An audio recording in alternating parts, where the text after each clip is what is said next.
Et bonjour à tous, bienvenue pour cette petite review de la dernière grosse production de Netflix qui vient de sortir. Le problème à trois corps, ou The Free Body Problem dans la langue de Beyoncé, si on veut. Donc le problème à trois corps, de quoi ça parle? Alors de base, alors, je sais pas si vous connaissez, moi je connaissais pas, hein. C'est Mélanie donc du podcast Science de rattrapage, que vous pouvez retrouver en description, qui m'avait envoyé une vidéo pour m'expliquer un peu c'est quoi le problème à trois corps. C'est qu'en gros, quand on a deux corps qui interagissent l'un avec l'autre, on arrive à peu près via des formules mathématiques, etc., à déterminer comment ils vont interagir entre eux. Mais une fois qu'il y a un troisième corps, on est incapable de, sur le long terme, à déterminer qu'est-ce qui va se passer. Voilà. Donc on va sur ça. Enfin, non, je suis pas ça. Donc c'est à la base du problème. Et en gros, plus ou moins, on va retrouver des personnages qui sont confrontés, entre guillemets, à ce problème. Donc on va retrouver un groupe de scientifiques, enfin, plus ou moins liés à la science, dont le professeur vient de se suicider, qu'il y a une vague de suicides parmi les scientifiques dans le monde, et il y en a une qui se retrouve avec d'un coup un compte à rebours qui lui apparaît devant les yeux. Ils reçoivent un jeu chelou en VR qui les confronte au problème à trois corps. Et bah, on va essayer de comprendre qu'est-ce qui se passe, parce que c'est le zbeul, c'est le bordel. Toute la communauté scientifique est en PLS, et donc on va essayer de comprendre pourquoi. Voilà. C'est à peu près donc ça, de quoi ça parle. Alors pour le coup, c'est du coup, alors pour dire à peu près quel est mon lien avec le truc, je n'ai pas lu le bouquin original qui est réputé, enfin la série de bouquins original, qui est réputée comme étant excellentissime. Et que ça fait un moment que je dois la lire, mais que, que je procrastine. Mais je vais le faire. Je vous promets, je vais le faire. Voilà, je m'engage ici même, je vais lire ces bouquins. Donc c'est une série de bouquins apparemment excellentissime de science-fiction par un auteur chinois qui apparemment, enfin, vraiment, c'est incroyable. Et là, du coup, c'est une adaptation par D&D, Dumb and Dumber, hein, les David Benioff et je ne sais plus le nom de l'autre, désolé, qui se sont occupés de l'adaptation de Game of Thrones, hein. Donc, qui ont du coup très sale réputation depuis les dernières saisons de Game of Thrones. Et c'est ça qui un peu cristallise un petit peu un peu les attentes, le fait que ça soit adapté d'un excellent bouquin et que ça soit par D&D, adapté par D&D.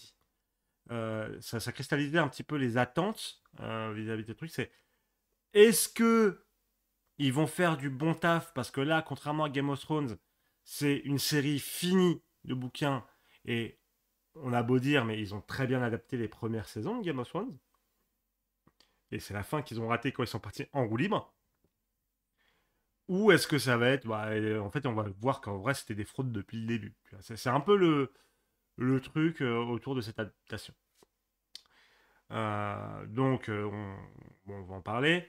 Déjà, bon, je ne pourrais pas donner mon avis en tant qu'adaptation, vu que je ne connais pas l'œuvre originale. Hein, vraiment, ça fait longtemps que je dois la lire, hein. Je vous recommande la chaîne Horizon Universe, qui parle beaucoup de science-fiction et qui recommandait beaucoup ses bouquins. C'est pour ça que depuis, je veux les lire, mais j'ai pas pris le temps.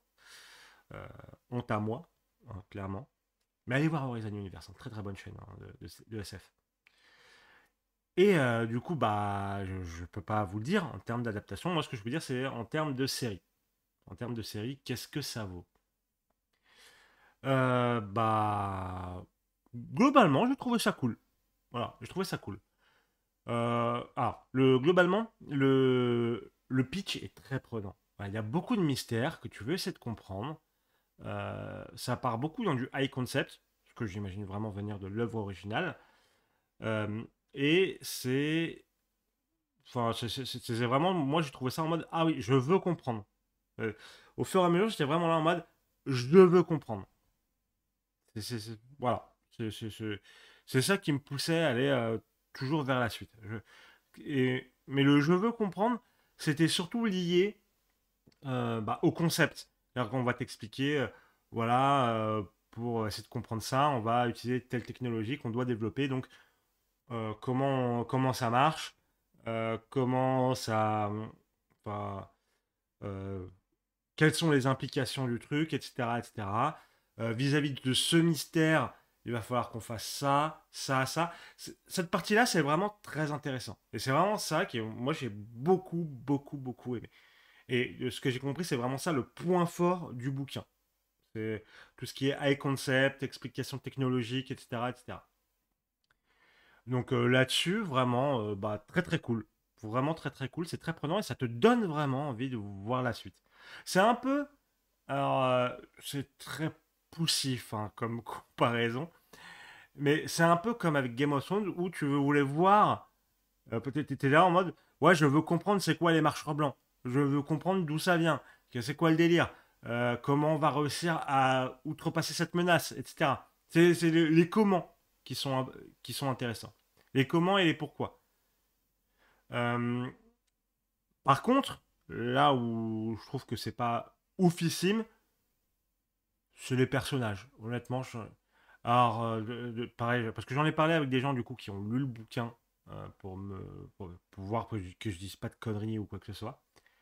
Et ils m'expliquaient que dans le bouquin, le point faible, c'est les personnages. Le point faible entre guillemets. C'est juste que c'est pas le focus. Et que de ce qu'ils m'ont expliqué, là, ils ont essayé de mettre un peu plus le focus sur les personnages. Dire, parce que bon, c'est une série télé, t'as pas le choix. T'as pas le choix, comparé à un bouquin, où tu peux passer, entre guillemets, un peu outre. Dans une série télé, t'es obligé d'avoir des personnages, entre guillemets, au moins un peu forts, pour qu'on les suive et qu'ils soient moteurs, etc., etc., etc. Et donc, j'étais en mode, ok. Le truc, c'est que là, les personnages, on m'a dit qu'ils ont un peu bossé pour les rendre un peu plus, voilà, qu'ils les ont aussi un peu dispatchés sur plusieurs personnages, etc. Mais je les trouve quand même pas. Voilà. Il y a deux, trois personnages qui marchent bien, genre Wade, hein, c'est un peu le big boss. Euh, il marche. Il marche. J'adore le personnage. Hein. Hein, il le recasse de Game of Thrones d'ailleurs. Hein, voilà. Il y a aussi un autre. Ils ont aussi repris le mec qui jouait Samuel Tarly dans Game of Thrones. Voilà. Donc là-dessus, voilà, non, c'est les personnages. Il y en a quelques-uns qui marchent, mais au global, on s'en fout un peu. C'est vraiment les concepts, le mystère, etc. Les comprendre. C'est ça le truc important dans la série. Et bah, je trouve que ça marche bien. Honnêtement, ça marche très bien. J'étais vraiment là en mode, bah, j'ai envie de savoir. J'ai envie de savoir la suite. J'ai envie de voir ce que ça va donner. Voilà, ça s'enchaîne très très bien. Il y a deux, trois passages où j'ai un peu tiqué en mode, ouais, alors là, le but c'était ça, mais je comprends pas parce que pour moi ça a pas trop marché. Mais on m'a expliqué que c'était mieux expliqué dans le bouquin. Voilà. Donc, mais c'est pas très grave. Honnêtement, c'est pas très grave. C'est pas un truc qui te sort complètement du truc. Voilà. Pour être clair. Oui, je spoil pas comme d'habitude, hein, vous vous doutez bien. Sinon, faudrait parler un peu de l'aspect visuel. Alors, j'ai un petit doute. Il y a des moments dans la série qui sont très moches. Vraiment très moches. Mais je me demande si c'est pas volontaire. Écoutez-moi, comme je l'ai dit, il y a un délire avec de la VR. Et les scènes moches, elles sont dans la VR. Du coup, est-ce que c'était pas moche volontairement pour marquer que c'est dans la VR? Ce qui peut être une idée, mais pas forcément une bonne idée. Parce que vraiment, c'est très moche. C'est vraiment très moche par moment. Vraiment, il y a des moments où j'étais en mode, frérot, là, oh, oh, frérot, on est plus en 2002. On est plus en 2002 là, hein. Attention. Mais bon, ça sort pas. Enfin, c'est moche, vraiment c'est moche. Mais il y a d'autres scènes où c'est beau. Il y a d'autres scènes où c'est beau, donc c'est là où je me dis, ok, je pense que c'est la thèse du c'est moche volontairement, mais c'est peut-être trop moche volontairement. Donc, non. Mais sinon, en termes de réal, il y a quelques fois des plans jolis, un peu travaillés, sympa. Ça reste de la série où on. Alors, il y a des séries très belles, hein, j'en ai déjà parlé sur la chaîne, etc. Voilà. Il y a des séries qui peuvent complètement être comparées à des films. Là, on n'est pas non plus dans ce genre de série. Il y a quelques beaux plans, il y a quelques moments où voilà, tu vois quelque chose. Mais il y a rarement de grosses, grosses idées de réal. Sauf une ou deux scènes. Mais voilà, ça reste une série qui devait produire beaucoup de temps beaucoup de temps de visionnage.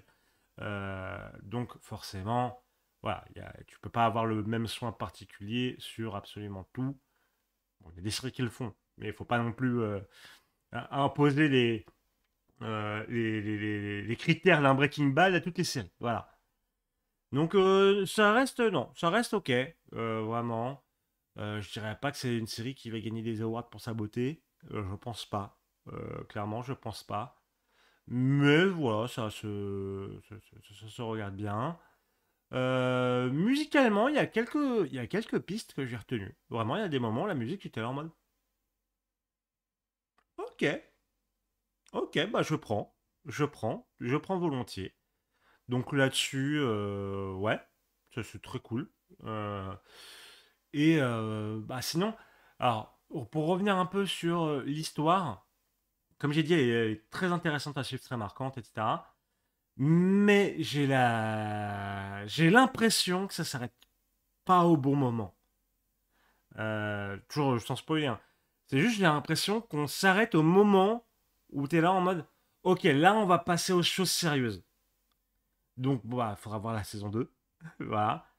Mais voilà, du coup, j'étais un peu sur ma faim vis-à-vis de la fin. Voilà. Mais ça est resté quand même un visionnage très agréable. Vraiment, j'ai passé un super moment. Je la suivais en parallèle de ma pote Mélanie. Séance de rattrapage. On s'envoyait des messages en mode ah ouais, tu penses quoi de ça et tout, tu penses ça va aller où, etc. etc. Et c'était très intéressant. C'est un peu entre guillemets l'effet Game of Thrones. Je sais pas si vous voyez. Mais bon, comme là, la série, elle est sortie d'un coup parce que c'est Netflix. Bon, bah, fallait binger en même temps. Voilà. Mais voilà, non, c'était vraiment très prenant. Est-ce que c'est une série incroyable qui va marquer un peu le monde? Faudra voir sur les prochaines saisons. Sur cette première saison, j'aurais tendance à dire que non. Mais ça reste un très bon visionnage que je vous recommande. Vraiment, je vous recommande. En tout cas, moi, ce que je sais, c'est que je vais aller lire les bouquins avant la sortie de la saison 2, c'est sûr. C'est sûr, parce que j'ai envie de savoir. Et c'est. Bon, voilà, c'est. Il va falloir. Ça va être ça. Je vais me démarrer ça bientôt. Et bah, je vous recommande très fort le visionnage. Enfin, très fort. Non.